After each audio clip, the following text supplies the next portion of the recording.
Welcome to the Dork Forest. Jackie and her pals will never bore us. Shameless confessions about our obsession will make us laugh and smile. So let's explore the Dork Forest and dork out for a while. Hi, I'm Jackie Cation, and you're listening to the Dork Forest. You've done it. You've chosen wisely. The website's JackieCation.com, DorkForest.com, TheDorkForest.com. JackieCation.com has everything, right? This podcast, links to my other podcast, links to my calendar for when stand-up comedy happens again, links to the merch if you want a Ranger of the Dork Forest t-shirt. If you want any of my stand-up merchandise, there's a bunch of new merch over there. There's the old pins. There's a new challenge coin. There's a bunch of t-shirts. There's CDs. There's my DVD. And there's some video, and there's more of the information that you could deal with. Also, so that's on JackieCation.com. And there's a link on, of course, DorkForest.com to the merch page. The other thing you could do is you go to iTunes and review the show. That's always something that's supposed to help. Hi. You might be listening to the show on Pandora or Spotify or Amazon or Stitcher or some other place. Anyway, you might be just listening to it at dorkforest.com, which will also have the videos. As long as we're in COVID, as long as we're in quarantine, I am doing Zoom. I'm doing this show as also a video show. So you can go to the YouTube page and get a bunch of that. That also has a bunch of my stand-up clips on it as well. Let's do the credits. Hey, Mike Ruekberg wrote and composed that song that you just heard, and he sang it with his wife, Sarah. He will sing at the end of the program his words to the Mexican hat dance. Very glamorous. Patrick Brady fixes the audio, the video. He does everything, and he really kind of keeps me sane. Loving Patrick Brady, especially in these days. And then Vilmos keeps JackieCation.com rocking and rolling, as the kids say. There are several ways to support the show. I've already mentioned reviewing the show on iTunes. You could also just tell people that you love the show. That's always something. You could repost it if it's a particular episode you enjoy. You could join the Ranger page on Facebook if you like. That's just a bunch of people who love the show, and they can riff on each other and talk about the show and dorky things that they love themselves. My Twitter, Instagram, and all things, Snapchat at Jackie Cation. If you ever want to get in touch with me, it's Jackie at JackieCation.com. That's my email address. And if you want to donate, you can just give me money, quite honestly. You can PayPal me, Jackie at JackieCation.com, or use the button on JackieCation.com or DorkForest.com, and it comes directly to me. I will use it, in this case, enormously wisely on things like shelter and food until I'm on the road again. And then, and I appreciate whatever you could send. If you want to make it monthly, if you do monthly things, you can make the PayPal thing monthly. You can also, if you don't like PayPal, you can pay me by Venmo. My Venmo is just my name, Jackie-Cation, and then a picture of me windswept, I believe. Other than that, yeah. Bandcamp. If you've run out of episodes to watch and would like more, there are live episodes on dorkforest.bandcamp.com. And there's a bunch of episodes. There's 200 episodes before I started pre-recording. The best 17 of the horrible audio that they were are on Bandcamp. So you can listen to those for free. There's a bunch of live ones that are like $2 a piece because they cost me some money to produce. So I charge you a couple of bucks. There's also a storytelling album if you like that. So much info. Let's get into the show. Hi, I'm Jackie Cation. I'm in my garage again, and this time with a New York comic that I don't know, but I'm excited to meet you, Kevin James Doyle. Welcome to the Dork Forest. Hi, Jackie. Happy to be here. Excellent. Thanks for having me. Sure. It's now the Dork Forest is. Now, here's the thing about Kevin James Doyle. You should know that he has a new album out, and it's called 30-Year-Old Virgin. So check that out. And you have your own podcast, which is the Bradshaw Boys, where you discuss Sex in the City. Yes, we're three guys who are watching Sex in the City for the first time ever. So better you than me, my friend. Good for you. It's been quite a journey. How many episodes of the show? Like how many? What are there? There are, the season finale is split into, the series finale is split into 2 episodes, and those are our next 2 episodes. So so you guys are cruising. Yeah, by the time this comes out, we will have finished the entire series. Wow. And we've had on almost most of the cast. We've had on Sarah Jessica Parker and That's Kristen because you live Davis in New York and you get to have people. Are you going to do Exactly. Gilmore Girls next? What are you guys going to do next? No, I think we're gonna like do some shows. We're gonna do not entire series, but I think we're gonna do like we're gonna dip in on different ones. You should do Deadwood. Oh, Did I you ever love see Deadwood. Deadwood? Oh, you saw it Oh, already. Okay, yes. yeah. But So, we want to do Golden Girls yeah. because it's, and then we're gonna do some other shows. But we're also, people love Sex and the City so much, we're gonna go back and rewatch and try and get our listeners involved a little more. Oh, nice. Because yeah, so there's, we're just gonna start it over from scratch like most people do with their favorite show. I wrote a review of Sex and the City, the second movie. That I saw, and I insist that I saw it by accident. And because you know how there's always that thing you can relate to one of the characters? And it turns out in Sex and the City 2, the character I most relate to is the Arab guy that tries to get Samantha arrested for giving someone fellatio in a public restaurant. I'm like, yeah, put him. I'm on his side. That's the character I identify. Anyway, so not a huge fan of Sharia law, but that just seems common decency. I'm not saying anything. Did you see the movies? Have you seen the movies yet? We're gonna do the movies, and I've heard that Sex and the City 2 is among one of the worst movies ever made. So ever, and not in a funny way. Bit of a pity that. I don't know if you ever saw Overboard, but that is a terrible movie that I thoroughly love. So yeah, it's Goldie Hawn and so many people are messaging us being like, hey, already pre-apologizing as fans, being like, don't be too hard on Sex and the City 2. Just stop it. Like people oh, that's like funny. Collectively across the world are like, we know. We apologize. Right. We liked the show. The show was great. And then and the show did have a lot of potential to do some good stuff in the beginning, right? And then not that we're here to talk about Sex and the City. You guys, go to the Bradshaw Boys and hear all your Sex and the City needs. Will be fulfilled. I promise you. Kevin James Doyle. And if you go at Kevin James Doyle on Twitter and Instagram and all the things, you'll be able to follow him on all that. And the new album is called 30-Year-Old Virgin. And we'll leave that as a mystery because this makes me laugh because you wanted to talk about music. And Rangers of the Dork Forest know that I don't know anything enough about any kind of music. So you're gonna have to start at the beginning because you've picked somebody that I have one Christmas song that I've heard of this guy.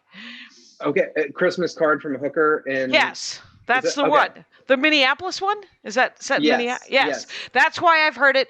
Is he still alive? Tom Waits? Is he still here? Okay.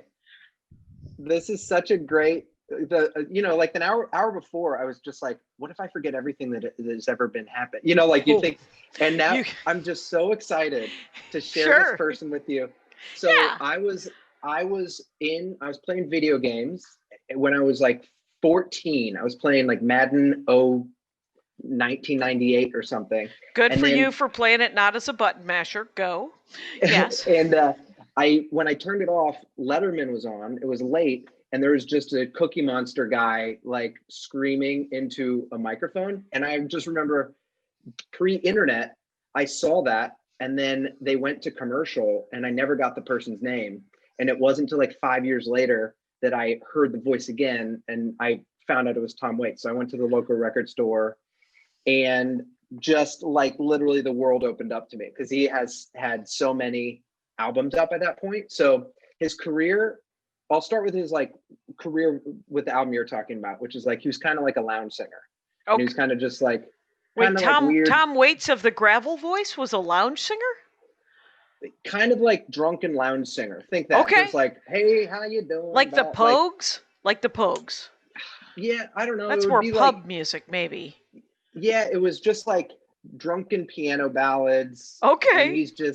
And he has like the best origin story ever because he got pretty popular at that point. Like he had a few songs that were mini hits and Bruce Springsteen covered one of his songs. Okay. And then he's like hammered all the time. He's, doing drugs, pretty strung out. Then he meets this woman, his wife, Kathleen Brennan, on the set of Francis Ford Coppola movie that he was doing music for and she was doing some rewrites for. It's called One from the Heart. Okay. And she basically is like they fall deeply in love. They get married.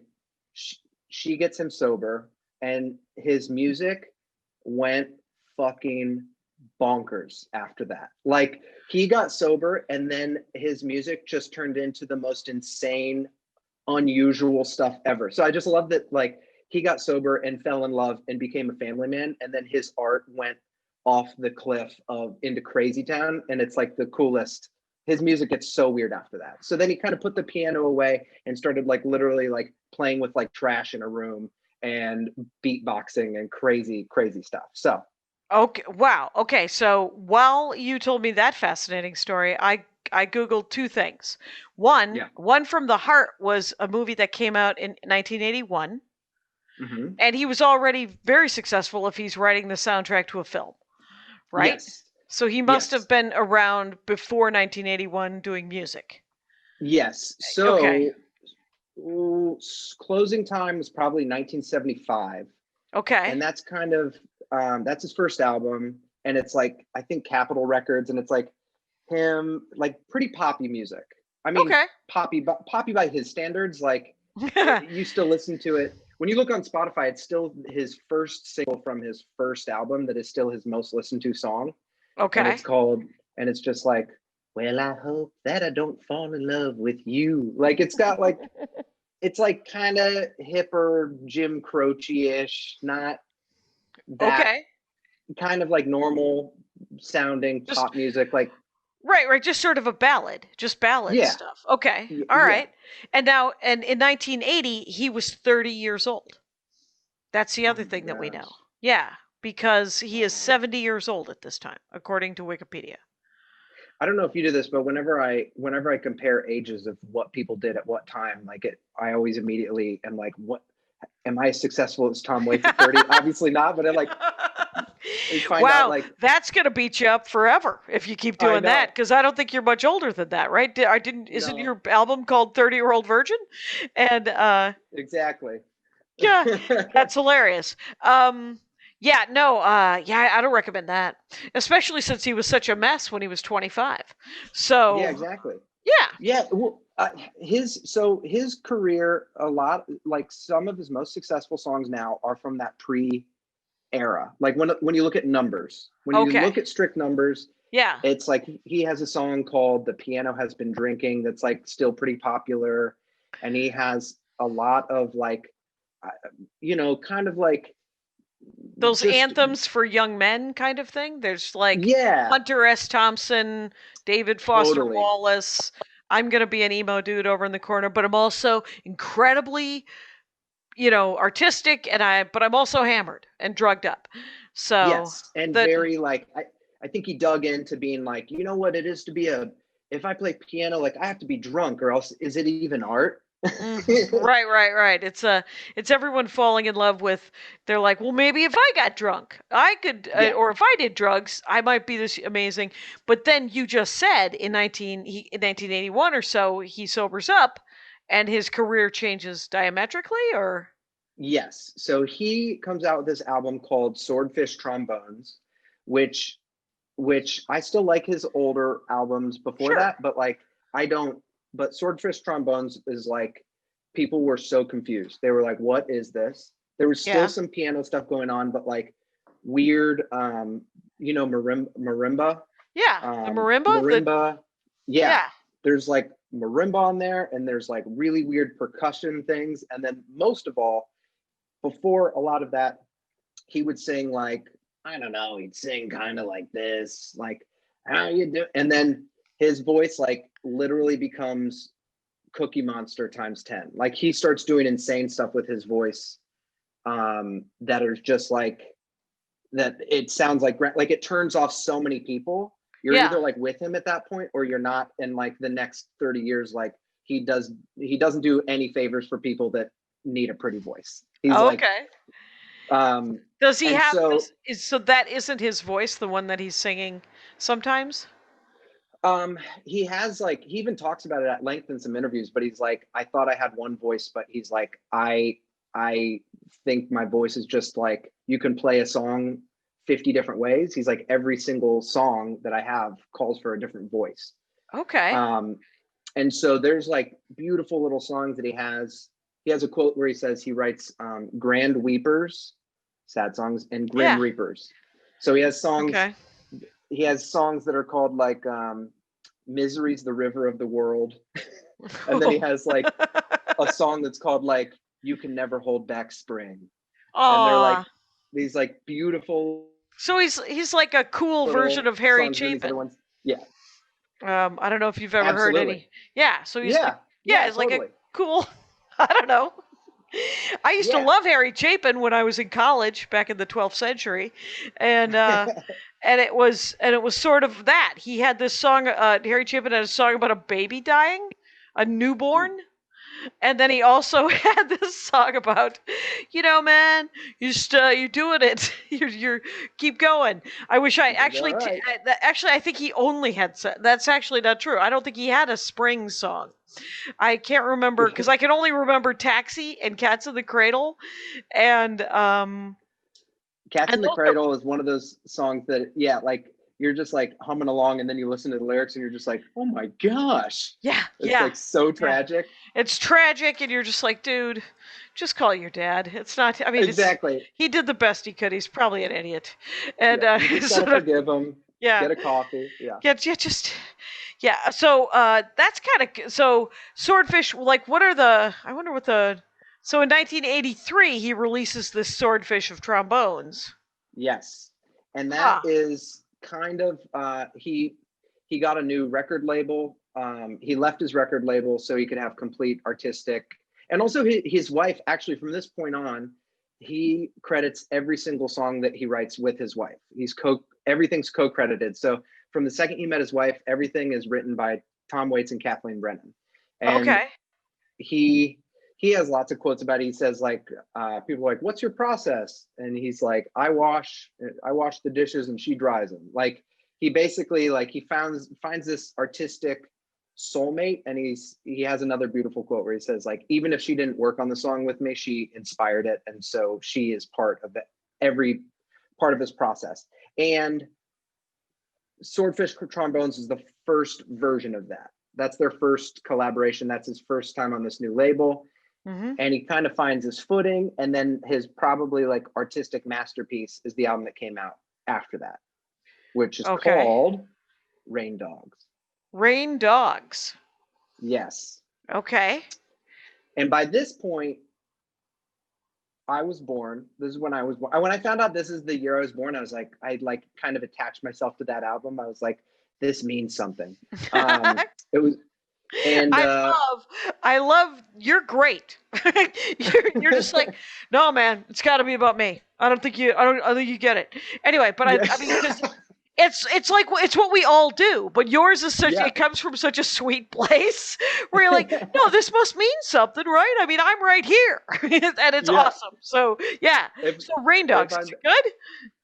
Yes, it is like the least the only thing cohesive about the album is like him, because it is like the weirdest sounds. Like every song is a new weird adventure. It's about crazy characters, about like weird, dark, seedy things, and then just the weirdest noises. He started working with this one guitarist named Mark Ribot, and like he does all these like weird sounds with the guitar. They have weird instruments, and it sounds like he's in like a junkyard banging on things and growling. And then you also could like tear up at like a lyric. Yeah. I mean, that's what I know that the one song that I know, which is that Christmas song, the lyrics are beautiful.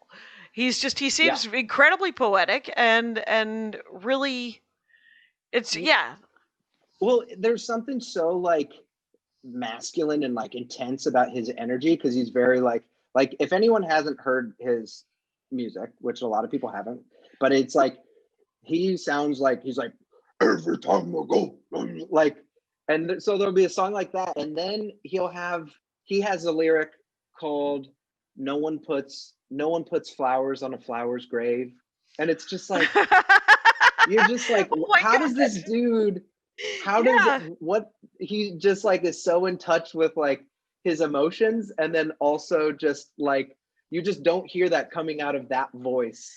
Right, that voice and those words. I mean, Mhm. if you think about it, some of the most McGruff the crime dog dudes are like, "Oh, here's a flower," and so I mean, Exactly. it's almost like being that tough. You can sort of lap yourself, and Yeah.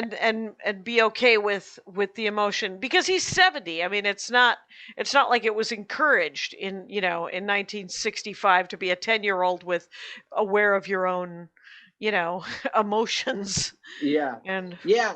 Yeah, totally. I think like and I do think there's something that's cool that in getting rid of the dumb destroying your life poetry that is like, you don't need to destroy yourself to be interesting. Like you don't have to you can actually have a stable marriage and you can sing super weird and you yeah, don't need to you can remember last night.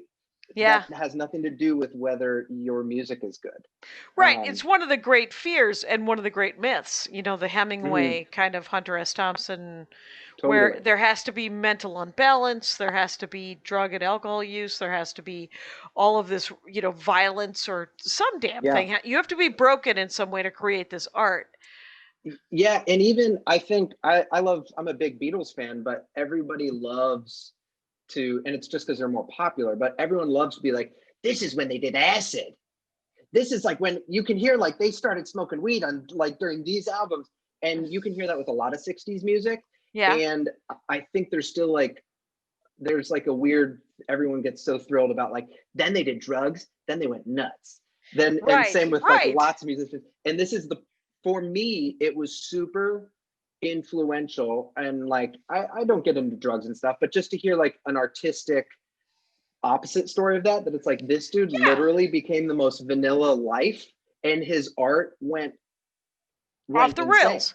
It's Yeah. so great. And well, it's such a great fear of any, I mean, I think about Hedberg, Mitch Hedberg, Mm-hmm. Mm-hmm. and how great he could have been if he had sobered up, if he had gotten Yeah. clean. And and that's true, but it's the great fear is that you're going to lose this weird artistic edge when in reality, no, it turns out your work ethic goes up quite a bit if you're not hungover all the time, and you can Yeah. get some shit done. So, and um, if you're not dead, like it bums me out whenever people die and you're just like, yeah, like even Prince and Tom Petty, I don't think people since they were already like towards the end of their career, mhm, they didn't totally like society, it doesn't seem like totally reckoned with the fact that it's like they died of drug overdoses. Like we should right, have 5 more albums from Tom Petty and 5 more albums from Prince, and they weren't 25, so it nope, doesn't feel as tragic, but it's like no, they died of drug overdoses and that sucks. yeah, Like yeah, Prince should be around right now, yep, so yep. um and But and so so Tom Waits is. Tom Waits is going to Tom Waits die in is his bed with his shoes off, surrounded by loved ones. It's going to be great. yeah, exactly.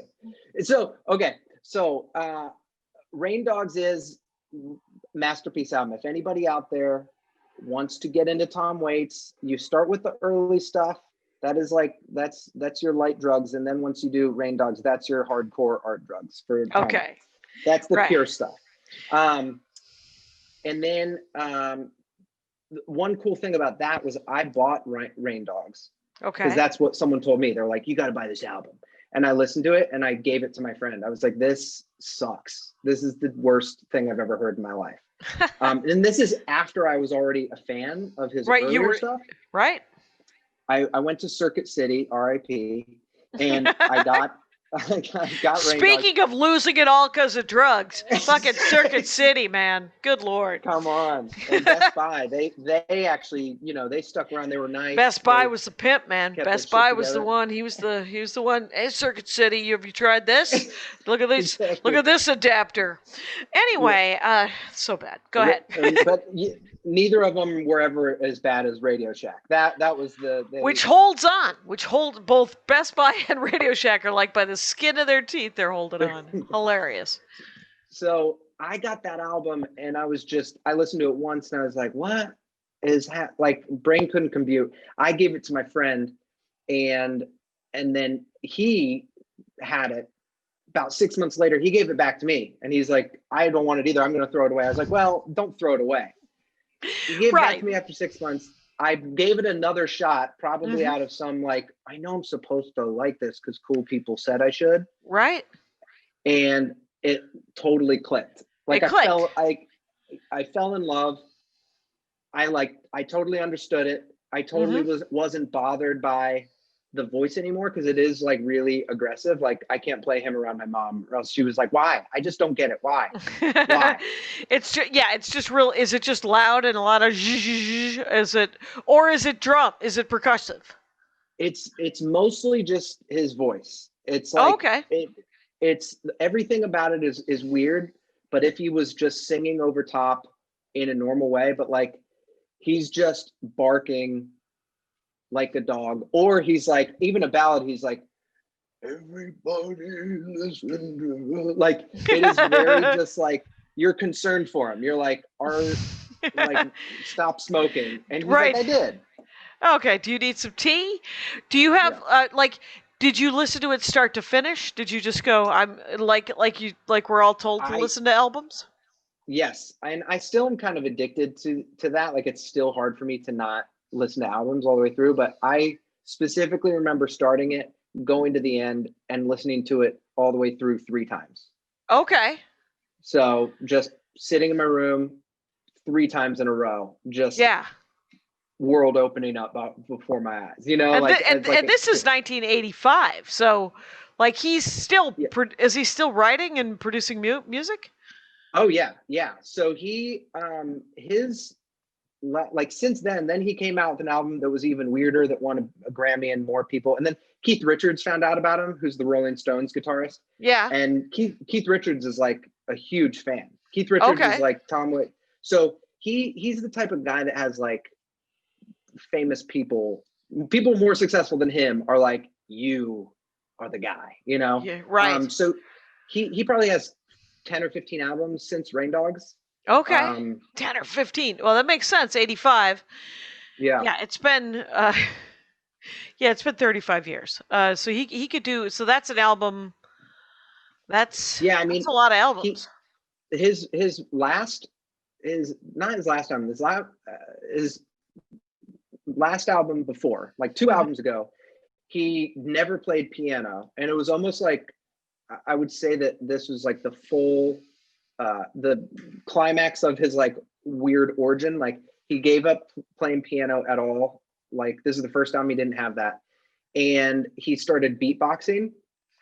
His son got into rap music, and he started playing rap music, and Tom Waits is like, "Whoa, this is crazy." And so he beatboxed on like half the album. And I know it's like, it's not him being like, "My name's Tom Waits and what's up?" Like, it's his version. But one thing that I thought was cool, spoken word, I bet. A little more. It's like, no, it's like him being like, "A boom boom ha, a boom boom ha." And, what? And so when he found out about sampling, I feel like this is kind of his like goes into his psyche. When he found out about sampling, he was like, "No," he's like, "You can't sample it." He's like, "Because then it's the same noise for 5 minutes." So he's like, it's like 5 seconds and then repeated. So all the songs that he beatbox on, he does the full beatbox for like 6 minutes. And he's like, he's kind of obsessed with like the human like flaws and errors. He's like, "I don't want every beat to sound the same. Like I want my voice to get tired, and I want every boom boom chick to feel different throughout the whole song." And what's funny is like it's just him being obsessed with it's funny when you hear it that it's like his son listened to rap music, and then as a dad, I bet his son was just like, "Dad, oh my gosh, what a dork," you know? This is what he took away from listening to cool rap music. Yeah. Is like beatboxing. No, you're ruining it, Dad. You're That's not. It's not. I gotta go buy pants that are too big for me. I'll be right back. Yeah, exactly. Oh my God, that's so funny. Yeah, and he hasn't done anything. He hasn't released anything for 10 years now. And I have a friend who is friends with his son on Facebook, and Okay. told me that sometimes in their Facebook they'll just have a picture of like a family picture at the beach, and in the back is just like Tom Waits in the back. So I'm like, that's the only piece of like what he's been up to that I've heard for like 10 years, that like, I'm like, all right, I guess he's just hanging out with his family. So not playing, just kind of literally No. living his life. Yeah. That's kind The of last, interesting. the very last concert that he played in the United States, I was at. Okay. And he's only played probably about 100 shows in the past like 20, 25 years. Yeah. He just does not play live that often. And When did you first see him? I first saw him on in 2006. Okay. And I saw him in Chicago. I got tickets and drove out to Chicago to see him. I From lived in where? Columbus at the time. Oh From my gosh. Columbus. Oh, that's not as bad. Okay. It's not, yeah. So then, and it was great. It was awesome. And any Tom Waits fan is just like, you saw him, because like very few people have seen him, because he plays very little. And he doesn't. And then, what kind of event does he play? Auditoriums or stadiums, or does he do it like that? Or he plays really old, beautiful theaters. You know, so it'll be like okay. a 2,000 seat. Like I saw him at the Chicago Theater, which is like 3,000 seats. Yeah. And, yeah, just one of those old Fox theaters. Yeah. Yeah. So I saw him a few years later in Columbus, and I was like, this is like, and he came to my hometown. I got one ticket, and then my dad got another ticket because they sold out, and like Ticketmaster, like you pressed a button and then we're in a queue, and then 30 minutes later they're like, you can get one seat in the back of whatever. So after the show, I was like on cloud nine, and I talked to someone at the show, because I bought tickets like the day they came out. I talked to someone at the show that there was like an extra release of tickets. And they're like, I got my ticket like 2 weeks ago. So I went home on Ticketmaster, and I woke up the next morning. I was like, I'll see. And there was tickets in Atlanta for like 5 days from then. I got online. I just put 2 tickets in. I pressed enter. And that Saturday, like 5 days later, 2 second row tickets came up. What? And I flipped out. People offered me for my tickets in Columbus $1,200 cash. They were just like I could have sold both of those tickets for $3,000 a piece, probably. Yeah. Like something crazy. Yeah. So I bought them, and then my dad came home, and I was like, we have to go to Atlanta on Saturday. And he was like, why? And I was like, I got Tom Waits tickets. And he's like, what? So that's cool. So we hopped in, and then so it was the best show. I quit seeing concerts for probably 5 years after that. It like ruined live. I was just like, it was the greatest thing I'd ever seen. He's very funny performer. He kind of like 30 minutes of the show, he just like tells weird, made up, funny stories. Okay. So he has like a weird, yeah. Like if you look at his old Letterman appearances, it's like he's kind of like a comic. You know, like he's doing jokes and doing weird, like doing funny panel things and like riffing with David Letterman. So he has like this performer vibe of like, and he has like weird one-liners and stuff. And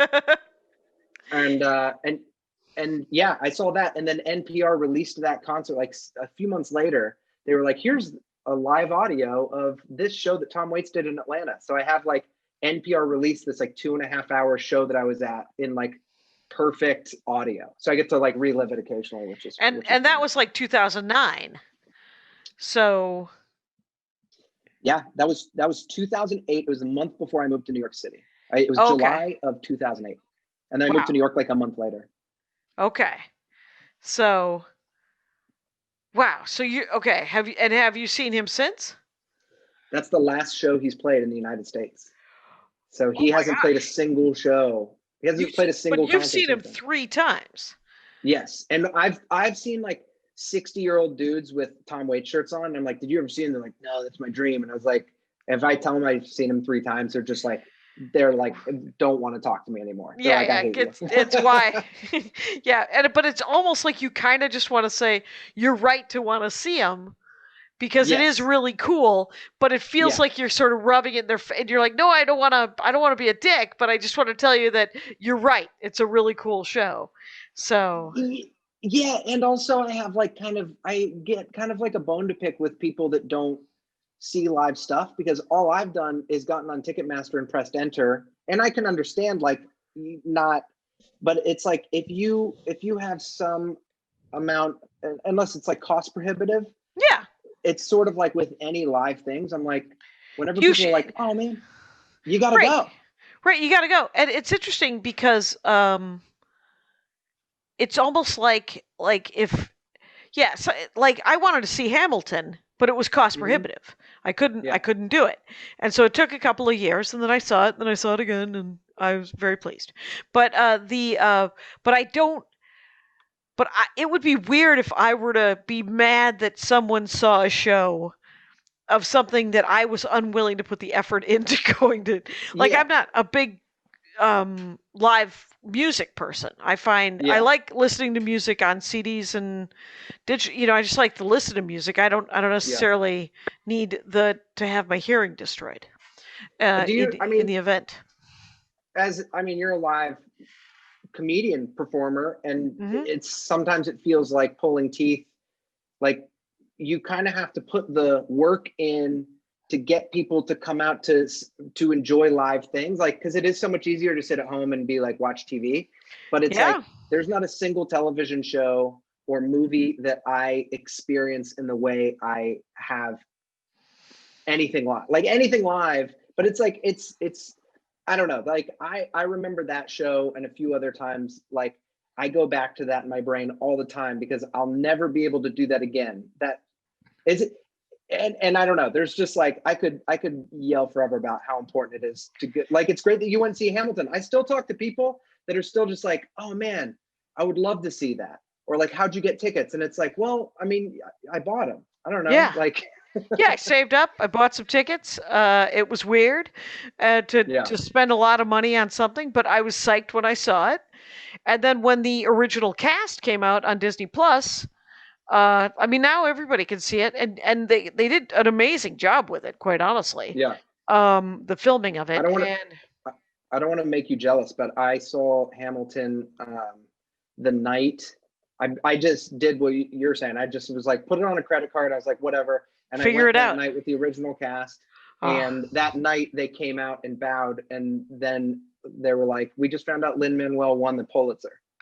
So it was like, that's and hell everyone of a. like started cheering and was like, and then tickets were probably $400, which was like, pretty tough.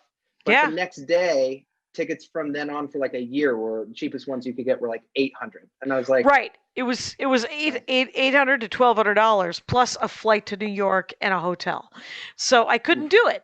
And yeah. then, but I have to say that uh, I s- uh, I saw it, and it was. But I have friends who saw it at the Public before it went to Broadway, and saw it Hmm. multiple times at the Public, multiple times on Broadway before it blew up, and Oh, then with each of the new casts, and then I saw it with the LA cast, and then I went and I saw it with the New York cast, and okay. so those are the two times I've seen that, and that's kind of amazing. But so but what I'm looking at here. First of all, what I usually do with musical episodes is I like to Yep, yep, ask yep. people to do like a Spotify list of like 8 songs. 100%. 100%. 100%? Okay, because if you're willing to do that and then send me a link to that, I'll listen to it. And it, I it might be absolutely, a nice arc of yes. it's just a taste of what I'm missing by not having listened to a Yes. lot of Tom Waits. I did think about that. I was like, oh man, it's tough to talk about music, but I was like, this is maybe I can turn on one person to become a Tom Waits head. But yeah, Right. no, what's cool with the playlist like this is like there really is so like every album that he has is different. He has like and there's just like so many different flavors. So I'll make the greatest 8 song playlist of Tom Waits that. And just know that my favorite sort of sad sack folk song kind of stuff Hmm. Yeah. is like I'm willing to listen to heavy metal ballads. Hmm. Those are the ones I like the best. The Amy Mann, sort of Hmm. acousticy kind of stuff. I like that. So if you've got, you know, If you've got an idea there. I have a huge, you're going to love this. So just recently, I think like 2 weeks ago, or maybe a month or so, Tom Waits, there was an album of women covering Tom Waits. Yeah. Just got released, and Amy Mann is on there. Oh, okay. And Amy Mann's on there singing my favorite song by Tom Waits. What? And it's like, what's your favorite song by Tom Waits? My favorite song by Tom Waits is called Hold On. And it's like, of all the poetry, like, he talks a bunch. If you want to be inspired artistically, like, he has some really beautiful talking about songwriting and how, like, you don't write a song, you just find it. And he's like, it's like farming, and he's like, you just water things, and sometimes, like, all this stuff that I think, like, as a comedian or writer, you're sort of like, very inspiring, even though I'm not a musician. And he has, like, his most beautiful song of all his weird poetry songs, the chorus is just hold on, you gotta hold on, and like, that's it. And I hear it and he sings it, and I'm like, he's so wordy. And then that, and Amy Mann singing it, oh, I cry. Oh, that's You're gonna awesome. cry listening to I'm it. gonna cry So, for sure. Yeah. Amy Mann is on that album. So is Phoebe Bridgers. Do you know Phoebe Bridgers? I don't. I'm sure. She's awesome. Okay. And Patty Griffin, Roseanne Cash. And so what's cool about his cover albums, or anytime people cover him, is like, it's similar to, Bob Dylan, in that, like, for the people that can't handle the voice, yeah, then all of a sudden it's like, I love when people cover Tom Waits, because I'm like, I get why his voice is prohibitive for people. I totally understand. Like, okay, I don't want to force him on anyone, but if you get it, you get it. But whenever someone covers his songs and they can be like, hear the beauty of the songwriting without it sounding like it's like sung by like a monster, yeah, exactly. So why people like covers is that's a real issue with Bob Dylan for me too, is that I think that the music is nice. I like the song. Take a stand here. Bob Dylan's real good, you guys. Anyway, but the music is good, and the lyrics are beautiful, but his voice is sometimes prohibitive, and I can't understand the words because he's growling them, or he's just kind of mumbling, and I'm just like, come on, man. You took the time to write the song. It's like when Maria Bamford whispers a punchline. I'm like, fucking enunciate. And so no, I think there's something. I went to school for musical theater, and I really, really like a lot of musicals. I love a lot of musicals, but it was interesting. I was getting into Tom Waits and Bob Dylan when I was going to school, and they're for singing, and I really, really have a major. I was on doing some rant with my friend the other day, ripping on this very thing, but it's like how they want the voices to be so pretty on Broadway, and they actually weren't all pretty. Like, they weren't, like, what's her name? Who's in Sunday in the Park with George? Steve Martin, the jerk. Bernadette Peters. Bernadette Peters. There you go. Thank God. Listen, no one, most of all me, thought we were going to be talking about Bernadette Peters, but we're in the forest. But her voice is not traditionally pretty. Like, it is not, like, there's jarring aspects to her voice. And I feel like the thing with Bob Dylan, the thing with Tom Waits, like, I love that it's like, singing should not be prohibitive. If you can hit the note, then it's like, how the human voice isn't meant to sound exactly the same. Like, it's the greatest instrument in all of the world. And then you go to school for people to be like, I get it for opera, like, you have to learn how to sing opera, but for theater music, your voice should be able to do whatever it calls for. And I think a lot of times nowadays people sing very much similar styles. And I'm so drawn to the people that have weird voices, that, like, Maria Bamford's a great example, obviously. Like, her voice is like, and she can make it do, and she can make it do somersaults. So it's kind of fun. Yeah. It's fun to listen to her. So that's cool. I've just put that Come Up to the House, Women Sing Waits. on my Christmas So good. list. There you go. You'll be happy to know that Yeah, somebody.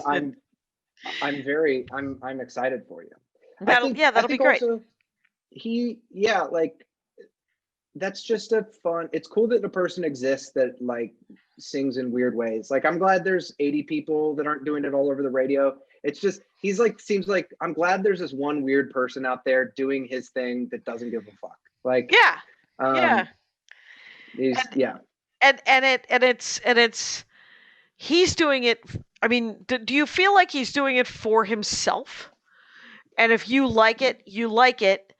And he like it's not that he's not reaching toward the audience, it's just he's reaching for a very specific audience who might enjoy what he wants to genuinely do.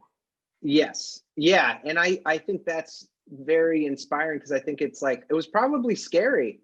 I would imagine like when he first was like, I'm gonna change my entire sound, like I'm always amazed at those people that are like throw it all away and are like, all right, let's see who comes on this journey with me. And then, you know, it may not be as many people, but they're like true believers in what you're doing and like and love it, you know. And if you know, and quite honestly, I mean, this is a perfect example is stand up and COVID and all of these things is that if you get to do what you love to do, you've already won. You know, it's so I see that like his first album, that Closing Time album came out in 73, and then he put out an album every year until 1978. And then 1980 was Heart Attack and Vine, and 1983 was Swordfish Trombones. Yeah. And then they became every 2 years, and then 5 years between Frank's Wild Years and Bone Machine. Bone Machine is the scariest thing you'll ever hear. Bone Machine's weird. Yeah, it's like it's him going deep into these like dark songwriting places that are just like that are just not that are like I don't know. Like he wrote a concept album about this like weird German play where like this guy murders his whole family, and then he also wrote a concept album about Alice in Wonderland.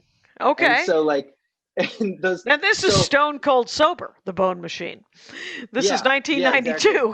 He's just this is not. He's like I've been sober for 20 years. Yeah.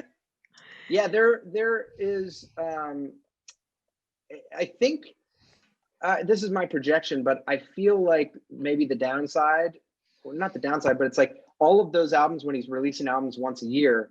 It's there's a template for what you're writing, which is like. I'm writing the songs that like Louis Armstrong wrote only in my voice. It's like the bar piano. It's basically Piano Man, like sing us a song, you're the piano man. That's what a lot of those songs were like. Billy Joel had the radio hit and his were like the weird offbeat versions of that. A bunch of versions of those songs. Oh, okay. And so when an album comes out every 5 years, at that point, it's probably because it's like you're exploring new sounds and you can't just throw stuff out because you're like, I don't know what's working, Right. The Black Rider. How was that? Do you remember that album from 93? Yes, and that is also a musical. The Black Rider. Oh, it's a story?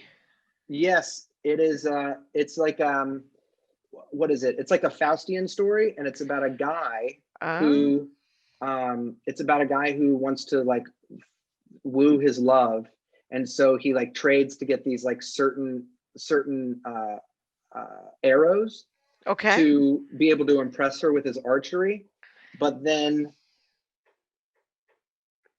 the person that sold him the arrows put a spell on them that they'll kill his love. So he shoots it and then he kills his love. Oh, good Lord. And then the show's over. You're just like, why don't you hit her in the foot? Anyway, so it's just you're like, no, it's got to be the heart. And then, of course, she dies. And this feels like the tale of someone who doesn't want to do the work. That's what it feels like. Yeah, I'm sorry. Your Tinder profile is just, it's a little aggressive. That's all I'm saying. How about you tone it down a little bit and you go slow. You could do it. And so the one after that is Mule Variations. And that one's beautiful. It's much prettier. It has a few weird songs called Filipino Box Spring Hog is one that's really weird. but then there's some really beautiful, like he gets back into some of his piano vibes on that. And that's where that song has my favorite song by him, Hold On, which is Oh, that's the one. When he played that live, it was like, you know, when you're at a show, I don't know if you feel this, but it's like with comedy, you're never like, oh man, I hope they do my favorite joke. Oh my gosh, he's doing the joke about Hot Pockets or some damn thing. Yeah, exactly. And but it's cool with the song that I was like, if he plays Hold On, like, I think this will be the greatest moment of my life. Fingers were crossed. For those of you not watching on YouTube, and you're wrong, because you can, Kevin James Doyle, by the way, is who I'm talking to, and it's at Kevin James Doyle. Those are all words that we all know how to spell. You can do it. At Kevin James Doyle. And you're like, no, people have trouble. Yeah. They put an I in Doyle. No, it's a Y, you guys. Anyway, so it's at Kevin James Doyle. 30-Year-Old Virgin is the name of the comedy album, and the Bradshaw Boys Sex and the City podcast is available everywhere that you listen to podcasts. So, but I interrupted you for some reason to do that little informative fun fact. I love that. I love that, and I love that. We have a few minutes left. I want to tell you. Can I tell you one cool story about him? Please. That I think this is a cool story that I think like he doesn't do a lot of interviews, so he's someone that I want to get inside their head, and this to me is like very philosophically cool. Yeah. But basically, he has informed our lives as artistic people because Frito-Lay hired, he has a song called Step Right Up on his early album, Small Change. Okay. And Frito-Lay wanted to use that song to sell chips, corn chips. You were all familiar with some Frito-Lay's corn chips, right? Yes. Yes. And so they went to license the song, and he was like, "No, I don't work for corn chips." It feels weird. It feels super weird. Wait, to turn down the Frito-Lay song? No. To even have them think that would be something. Oh, yeah. Yeah. Exactly. Just like, we're gonna use a Tom Waits song to sell some chips. Does that bother you? Yeah, it does. Oh, never mind. Okay. All right. So they got a person that is like an impersonator of him, or just like listen to him. And so this commercial came out, and he was in an interview, and they went to commercial, like on the radio. This is the 70s, and they went to commercial, and then all of a sudden he heard this not his voice, but like this guy that sounded exactly like him. It was like, "Step right up, get your Frito-Lays, oh chips, blah blah blah," and he sued Frito-Lay, and it's the very first, and he won the case, but it was like a very weird case because they didn't use his voice, they didn't use his lyrics, they only used his likeness. Yeah. And he was like, I'm sure he's softened with time, but like it literally created a new form of like copyright law that is like they used his likeness. And they showed to the jury, and he even got the guy that was the impersonator. He convinced him by telling him, he was like, "Man," he's like, "you stole my likeness. This is like, I don't want to use my music to sell chips." He's like, I'm pure, artistically pure. And that impersonator spoke on behalf of Tom Waits in the lawsuit against Frito-Lay. Oh my God. He's like, "I was a fan of Tom Waits. Like, I shouldn't have done this. Like, I'm sorry." And so he was the first. They created like a portion of law now that is like, you can't steal a person's likeness and profit on it. That's got to help in your Madden games for the football people, because I think that the football guys get a taste of the games now. Yeah. Because of that. Yeah. Good for you, Tom Waits. All right, man. I know. That's outstanding. I thought that was great, because I'm like, man, this is like, I wonder how many people at a certain point you could be like, whatever, it's not that big a deal. But it's like, no, my music means more to me than corn chips. And I Right. love Frito-Lay and I love Tom White. Well, and that's, I But- mean, that's the crazy thing is because I think there is a Bob Dylan like car ad that uses one of his songs, or I don't know, maybe there's a toupee thing blown in the wind. I'm uncertain. I'm just making things up at this point. But the weird thing is, I do think that I know that Jim Gaffigan, for example, I don't know that this is true, but it's a great. When I saw him, he did an amazing. I think we're all familiar with the fact that Jim Gaffigan would like to talk about food. He has more food comedy bits than I've ever heard in my whole life. And he's Exactly. a delight of a human being. And he had a long bit about McDonald's and about how much he loves McDonald's and about how people are snobs about McDonald's and they should wrap it up. And that's the gist of the joke. And it's got a bunch of punchlines and it's great. So he does this on some televised thing that I saw. I think it was a benefit. At the end of it, the thing is squeaky, squeaky, squeaky, squeaky. At the very last second to last line, it's almost as if I could almost see something flick a switch where he was like, oh, Jesus, I bet you McDonald's is going to want me to do ads for them. And so he alludes to the fact that Ronald McDonald is a pedophile. And he got out of that. See, that's so, I love that so much because it's like the struggle of like, of course, like we all want money, like that'd be great to like do a commercial, but then I love the people that there's that thing of like rascalness that's like, you know what, I don't want to work for McDonald's, I want to tell jokes. And Maria did those Target ads for Target at Christmas for I think 3 seasons, and eventually she was like, I don't think people should go to Target. But Target was psyched because the ads were so successful that they saw like a spike in people buying. Like, why does Target even advertise? Who's going somewhere else for their shiny plastic crap? But but I guess she did something that really improved sales. And they're like, come on back. And she's like, okay. And then so she did like 2 or 3 seasons of this, 2 or 3 holiday seasons. And then she said no, and they got someone to try to do what she did.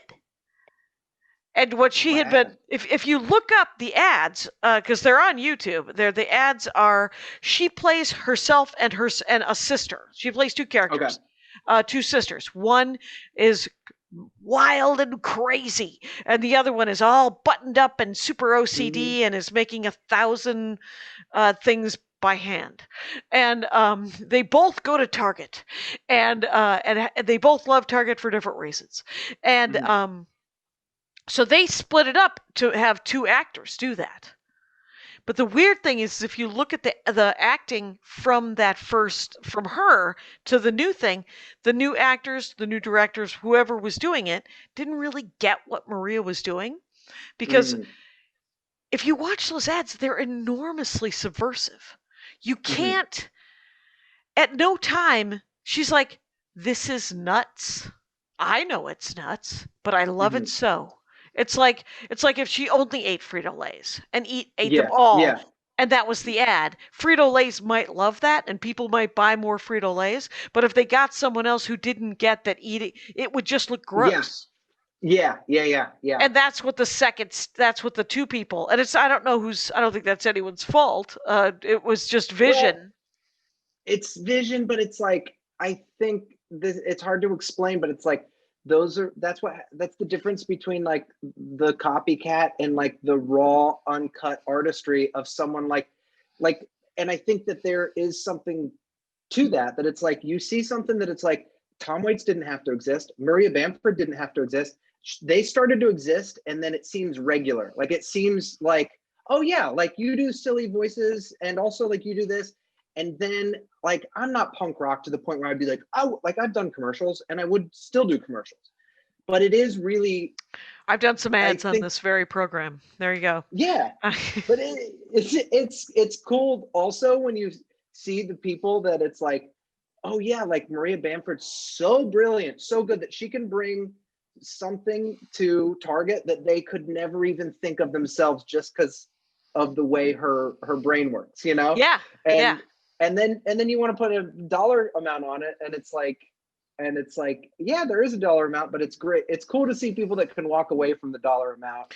Yes, and that's what Tom Because Waits. Yeah. Yeah, he did. Or like when, everyone with the Chappelle show, everyone's inspired by like, how did you do that? And he's like, I just walked away. And Yeah, it's I kind think of wild. yeah. It is. Well, it feels weird because there's this point where if you're sane enough to know that you have enough money, like it's sort of like when Jeff Bezos's wife, when he got divorced, his wife donated $17 billion. Because I think she got $35 billion or something in the divorce.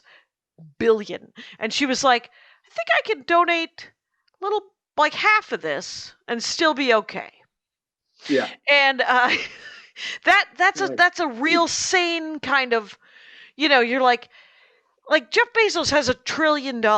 There's never going to be a check to check for that guy, Yeah, I mean, that's at a certain point you're like, that's just a different mindset of I wouldn't even know what drives like one of the that good mind, like how have I spaced J.K. Rowling? J.K. Rowling, the hill she decided to die on is a stupid fucking hill.